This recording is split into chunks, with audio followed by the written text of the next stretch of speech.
Welcome to another gentle journey through history, where we'll explore together the hidden world of medieval banquets.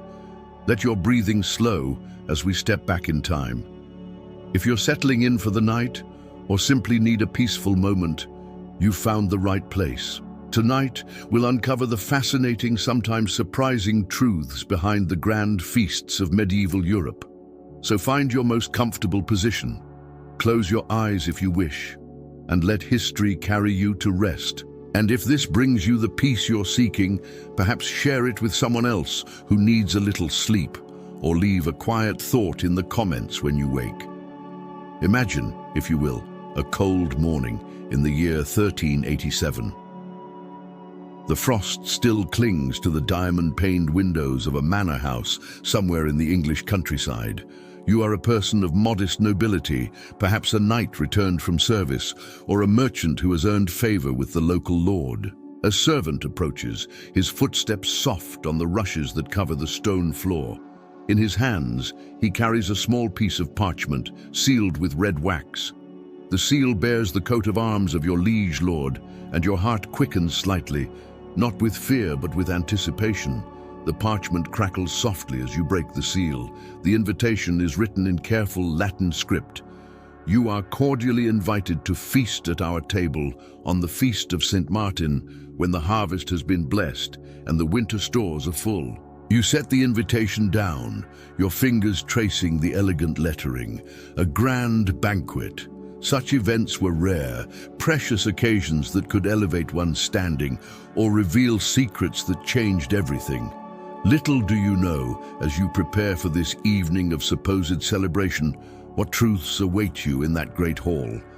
Let yourself drift as we follow this invitation into a world where food was power, where every dish told a story, and where the grandest displays often hid the most disturbing realities. The weeks that follow the invitation pass like a gentle dream. Preparations begin immediately, not just for the host, but for every guest who hopes to make an impression. You commission new robes from the finest wool, dyed in deep forest green, a color that speaks of prosperity without seeming boastful. In the manor house that will host this feast, the activity has become constant, yet strangely rhythmic, like a slow dance that has been practiced for generations. The lord of the manor, Sir Geoffrey de Montfort, paces through his halls, checking each detail with the precision of a military commander. His steward, Thomas, has served the family for 30 years. His weathered hands move across ledgers and lists, calculating, planning, ensuring that nothing will go wrong. "The salt," he murmurs to his assistant. "We must check the salt stores again.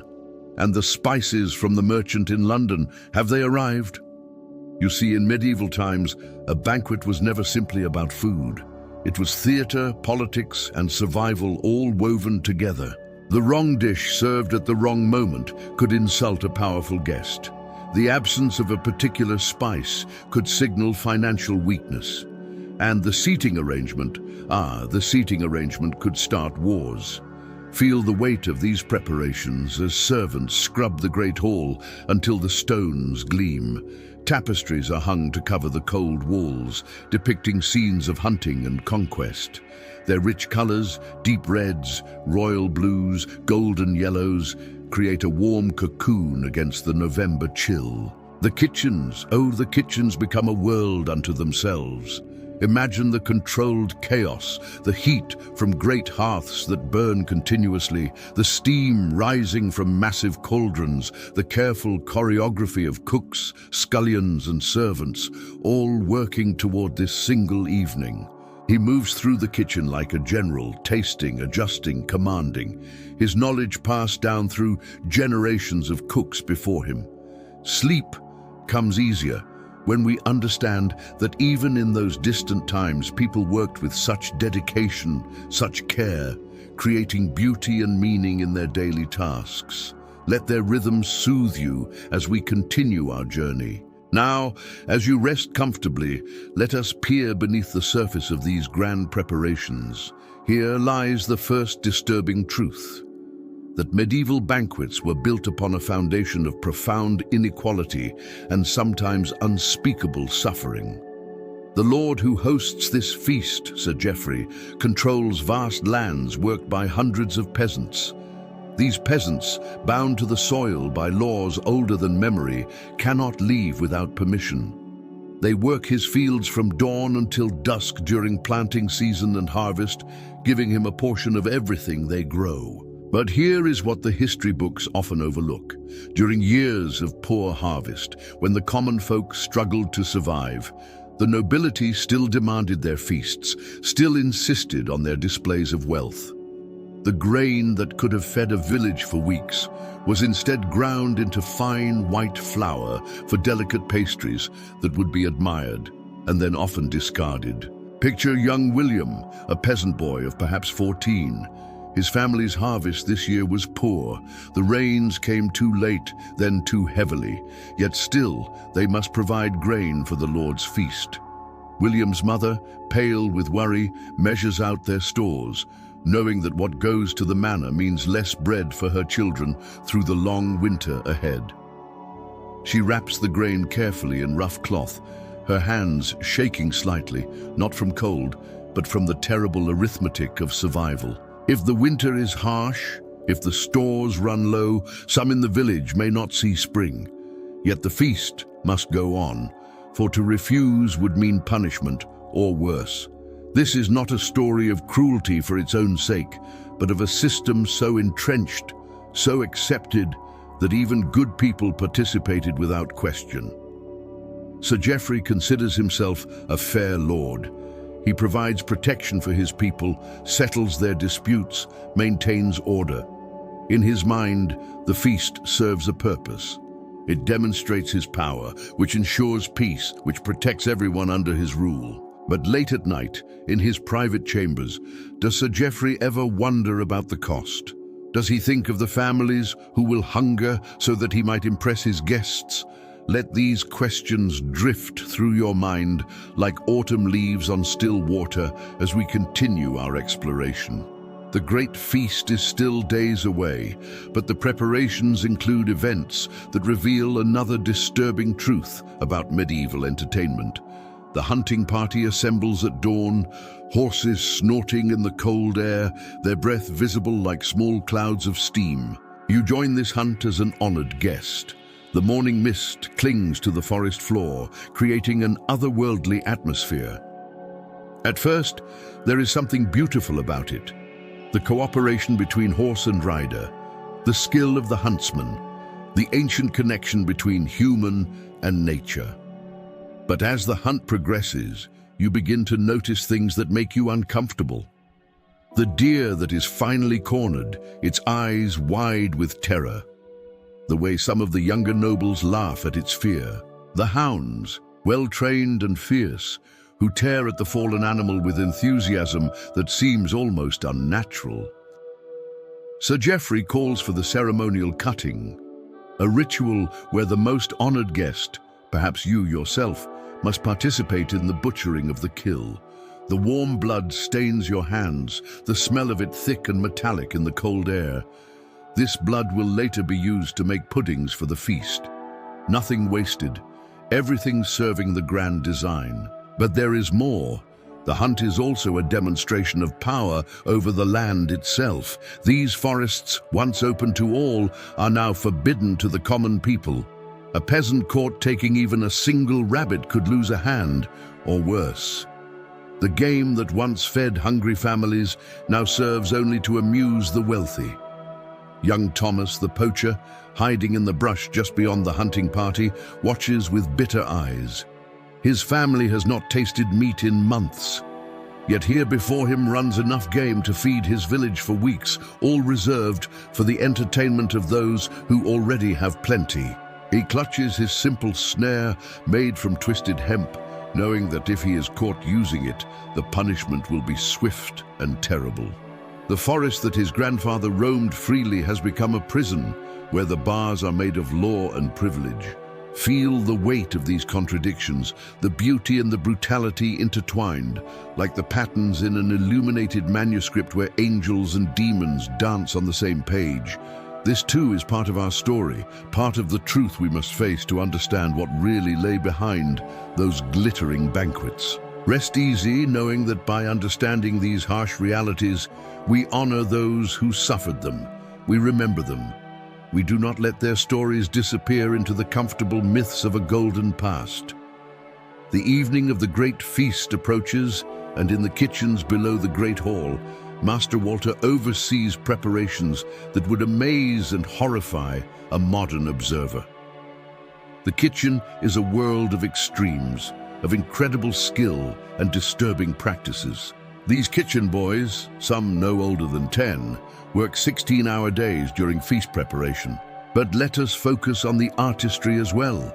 Master Walter shapes a pastry castle, complete with tiny flags and battlements. His hands, despite their size, work with the delicacy of a sculptor. This edible architecture will serve as the centerpiece for the fourth course, a marvel that guests will admire before it is ceremoniously demolished and eaten. The spices, precious as jewels, are measured with reverence. Pepper from distant India, cinnamon from Ceylon, saffron worth more than gold. These flavors, exotic and mysterious, transform simple ingredients into something magical. Each pinch represents months of dangerous travel across deserts and stormy seas. Yet here, we encounter another disturbing truth. The preservation of meat in medieval times often involved methods that would shock us today. Meat that had begun to spoil was heavily spiced, not just for flavor, but to mask the taste of decay. Guests learned not to ask too many questions about the origins of what they ate. In the cool cellars beneath the kitchen, sides of beef hang in the darkness, some fresh from recent slaughter, others green with age. The servants who work in these depths develop a keen sense of what is still edible and what must be fed to the dogs or quietly disposed of. But there are darker secrets still. In times of shortage, when the Lord demands a feast despite empty stores, substitutions must be made. Horse meat might replace beef. Cat or dog might find its way into a stew, presented with enough spice and ceremony that no guest would dare question its origin. Master Walter keeps these secrets like a priest keeps confessions. His reputation, his very life, depends on maintaining the illusion of abundance, even when abundance does not exist. He has learned to cook with smoke and mirrors as much as with fire and spice. She knows secrets that could ruin reputations, destroy marriages, topple political alliances, yet she remains silent. For what choice does she have? Let these images wash over you like gentle waves, the heat of the kitchen fires, the rhythm of chopping and stirring, the ancient dance of creation and deception that made possible the grandest feasts. Rest in the knowledge that even in darkness, people found ways to create beauty, to take pride in their work, to find meaning in their daily tasks. As the sun begins to set on the day of the great feast, the kitchen's activity reaches its crescendo. But the truth we must understand is that medieval banquets were as much about spectacle as they were about sustenance. The presentation of food was an art form that bordered on madness. Master Walter puts the finishing touches on a roasted peacock that has been carefully skinned, cooked, and then reclothed in its own feathers. The bird appears to sleep upon its platter, surrounded by silver bells and gilt decorations. This elaborate deception, this resurrection of the dead, will draw gasps of admiration from the guests. But consider the hours of labor that went into this single dish. 3 servants worked through the night, carefully removing each feather, preserving the pattern, preparing the elaborate armature that will hold the bird in its natural pose. All for a moment of wonder that will last perhaps 5 minutes before the peacock is carved and consumed. In another corner of the kitchen, a subtlety takes shape. These were elaborate sculptures made from sugar, marzipan, and paste, depicting everything from castles to biblical scenes. Tonight's subtlety shows the legend of Saint Martin sharing his cloak with a beggar. The irony is intentional, the wealthy celebrating charity while their own poor go hungry outside the gates. The most disturbing aspect of these presentations was their deliberate wastefulness. Food was displayed in quantities that could never be consumed, mountains of fruit arranged in impossible towers, hundreds of small birds roasted and gilded, their tiny bodies serving more as decoration than nourishment. This wastefulness served a purpose. It demonstrated that the host was so wealthy, so powerful, that he could afford to discard food worth more than most people earned in a lifetime. It was a display of dominance as clear and brutal as any sword. Yet there was genuine artistry too. The cook who carved vegetables into the shapes of flowers spent years perfecting his technique. The servant who arranged the salt cellars according to complex rules of precedence possessed knowledge as intricate as any scholars. These people were artists, even if their medium was ephemeral, even if their masterpieces were devoured before the night was over. Picture the great hall as the first dishes arrive. The long tables gleaming in the light of 100 candles, the guests in their finest robes, their faces expectant, their conversation a low murmur of anticipation. At this moment, before the harsh realities intrude, there is something genuinely magical about the scene. Feel yourself there among the guests, breathing in the scent of roasted meat and exotic spices, hearing the soft rustle of silk and the gentle clink of silver. Let this moment of beauty, this triumph of human creativity, settle over you like a warm blanket as we continue our journey deeper into the truth. Now, as the feast begins in earnest, we encounter one of the most disturbing aspects of medieval banqueting, the rigid, brutal hierarchy that governed every aspect of the meal. Your position at the table determined not just where you sat, but what you ate, how you were served, even whether you would leave this feast with your reputation intact. At the high table, elevated on a platform so all can see, sits Sir Geoffrey with his most honored guests. Perhaps a visiting bishop, a wealthy merchant from London, maybe even a representative of the king himself. These individuals are served from golden plates, offered the finest cuts of meat, the most exotic delicacies. But watch carefully as the servers make their rounds. Notice how the quality of food and even the quantity diminishes as they move away from the high table. Those seated at the far end of the hall receive smaller portions, tougher meat, less elaborate preparations. You have been placed at a table of middling importance, close enough to the high table to observe the proceedings, far enough away to understand your place in the order of things. The gentleman beside you, a minor lord who has fallen from favor, receives noticeably smaller portions than you do. His shame is quiet but palpable. At the lowest tables sit the household servants who have been granted the privilege of joining the feast. They receive what amounts to scraps, the odds and ends that remain after the important guests have been served. Yet even this is considered a great honor, a gift from their lord that they will remember for years to come. But the most disturbing truth lies in what this hierarchy represented. It was not simply about social order, but about the fundamental belief that some human beings were worth more than others, that a lord's appetite was more important than a servant's hunger. That inequality was not just acceptable, but divinely ordained. Watch as a server accidentally spills wine on the sleeve of a minor nobleman. The servant's face goes white with terror, knowing that this mistake could cost him his position, could leave his family without income, could even result in physical punishment. The nobleman waves dismissively, granting forgiveness like a king granting mercy, and the server nearly weeps with relief. This casual exercise of power, this moment when a man's fate hangs on another's whim, reveals the true nature of medieval society. Beauty and terror, refinement and brutality, existing side by side, as natural as breathing. Yet there were also moments of genuine kindness. Sir Geoffrey notices an elderly knight, a veteran of old campaigns, struggling to cut his meat with arthritic hands. Without ceremony, the Lord quietly signals a servant to assist the old warrior. This small act of compassion, unnoticed by most, reveals that even in this harsh system, humanity could still flourish. Let these contradictions wash over you like gentle rain on autumn leaves. The capacity for both cruelty and kindness existing in the same human heart. This too is part of our story, part of what makes the past both fascinating and disturbing. Rest in the complexity of human nature as we continue our exploration. As the evening progresses and the initial hunger of the guests is satisfied, the feast transforms into something else entirely.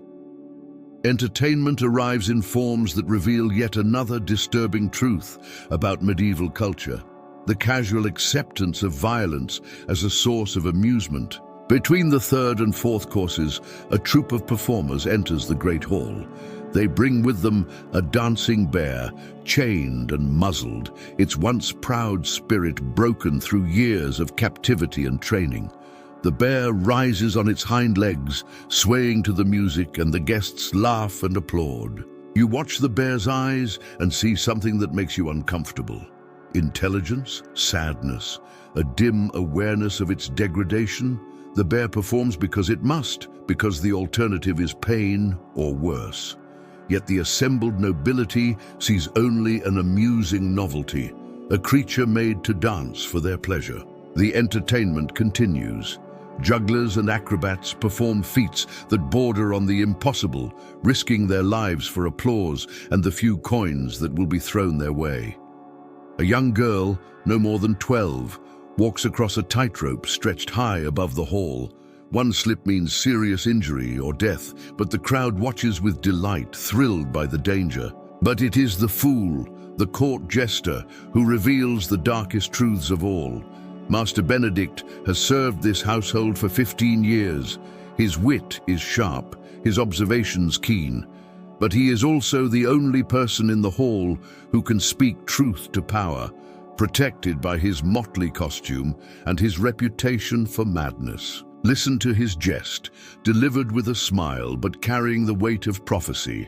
"My lords," he says with a bow, "I have heard it said that heaven has many mansions, but I wonder, do they have kitchens for the feast or fields for the hungry? Perhaps St. Peter keeps better accounts than earthly stewards do." The guests laugh, thinking this mere foolishness. But you catch the meaning. You see how the jester's eyes linger on Sir Geoffrey, how his smile never quite reaches those knowing eyes. He sees what you are beginning to see: the terrible cost of these grand displays, the suffering that makes possible such abundance. Between the jokes and juggling, between the music and the spectacle, sometimes darker entertainments emerge. Perhaps a captured outlaw is brought in to be questioned before the assembled guests. His fear and pain become part of the evening's amusement. Justice and cruelty intertwined like threads in a tapestry. Or watch as two servants are made to compete for the entertainment of their betters. Armed with sticks, they spar while the guests place wagers and call out encouragement. The winners receive a few extra coins. The losers nurse their wounds and their pride, but both have provided sport for their superiors. Yet even here, moments of beauty shine through. A young minstrel, his voice pure and clear, sings of distant lands and impossible loves. For a few moments the hall falls silent, transported by melody and poetry. In these moments, the best of human nature emerges. Creativity transcending circumstance, art conquering brutality. Feel the complexity of these scenes, the way beauty and horror dance together like partners in some ancient ritual. This is the truth of the past, neither wholly good nor wholly evil, but deeply, recognizably human. Rest in this understanding as we journey deeper into the night. If you're still with me, feel free to subscribe or share this with someone who needs a little rest. The stories of the past deserve to be remembered, and perhaps they'll help someone else find peaceful sleep. As the feast continues and wine flows more freely, conversations become more intimate, more revealing. If you listen carefully, moving quietly through the hall, You begin to hear the whispered secrets that these grand occasions both conceal and reveal. In an alcove near the great fireplace, two merchants conduct quiet business.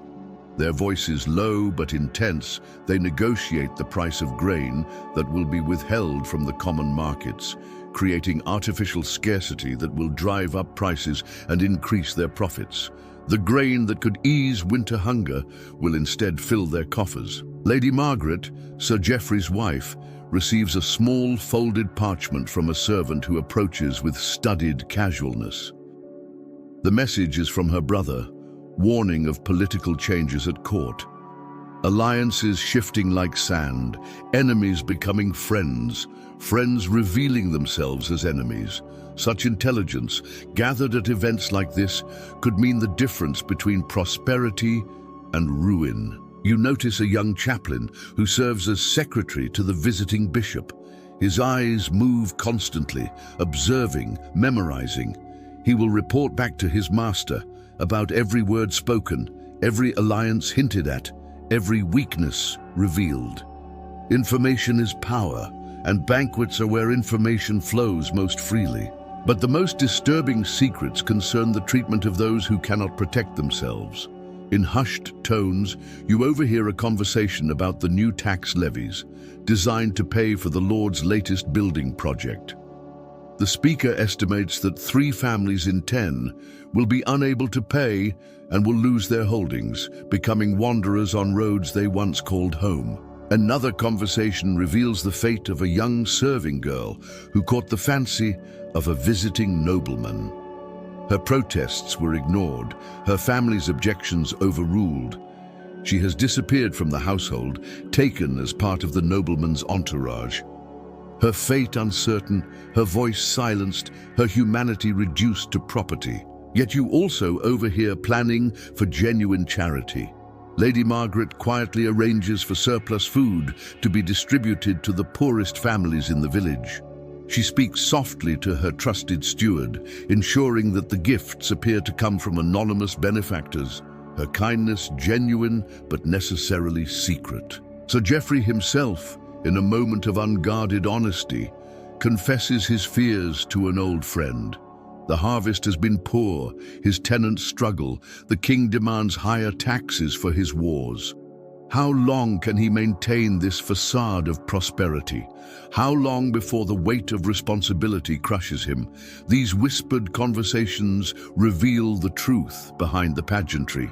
Every smile hides calculation, every compliment conceals agenda, every gesture of friendship masks potential betrayal. The feast is not just a celebration, but a battlefield where wars are fought with words and wine. Feel the weight of these secrets settling around you like evening mist, the burden of knowledge, the price of truth. This is what it meant to be truly present at a medieval banquet, to see beyond the surface, to understand the human cost of grandeur. Let these revelations wash over you as we continue our quiet exploration. As the evening reaches its peak and the guests grow drowsy with wine and rich food, we encounter perhaps the most disturbing truth of all, the staggering waste that accompanied these displays of wealth, while just beyond the gates, people starved. Look at the tables now. Platters still piled high with food that no one can finish, elaborate pastries barely touched, roasted meats with only ceremonial cuts taken, fruits and delicacies wilting in the warmth of the great hall. Enough food to feed a village, treated as mere decoration.